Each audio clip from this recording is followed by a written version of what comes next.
So now let's talk about creating lists in HTML, or how to create a list. Sometimes you might go to a website and you don't think you really see very many lists on the website, but you may actually see lists and you just don't know it. They've been styled to look a different way. So for example, a lot of times lists are commonly used to display navigation menus or to create a navigation menu.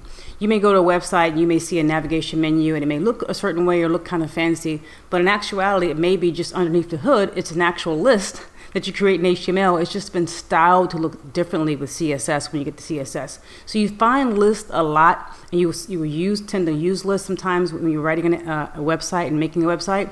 You just may not have it look the exact same way you may think about a list, but you have to start out with a list, the structure for it, before you can get to any of the styling. So in HTML, in general, there are two types of lists you can write: an ordered list and an unordered list, and we'll talk about them right now, how you would do that.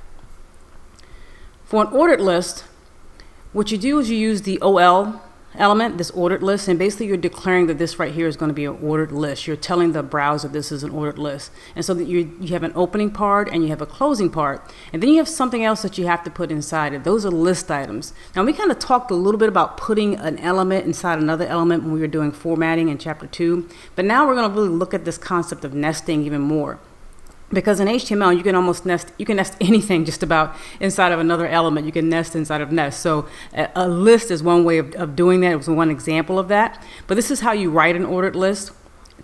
You have a list item. So let's say these are items I need to get from the grocery store. And this list item will be item 1, item 2, item 3. And by default, it'll come up as 1, 2, 3 on the screen. I can change that. You can change that to A, B, C, or different type of lettering. But this is an ordered list.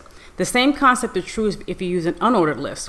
You use UL, and that's your element for unordered lists. You need to have the list items there.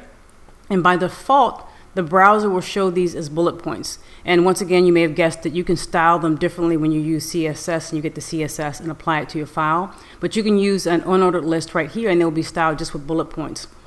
Now we're going to see this and do a lot more with this, a little bit more with this when we get to our chapter on links in chapter 7. We'll be able to use a navigation menu when we use our links and show you how to create a small navigation menu for our website. But right now, let's just get practice with links, if you will, and lists, if you will, and do our first unordered and ordered list.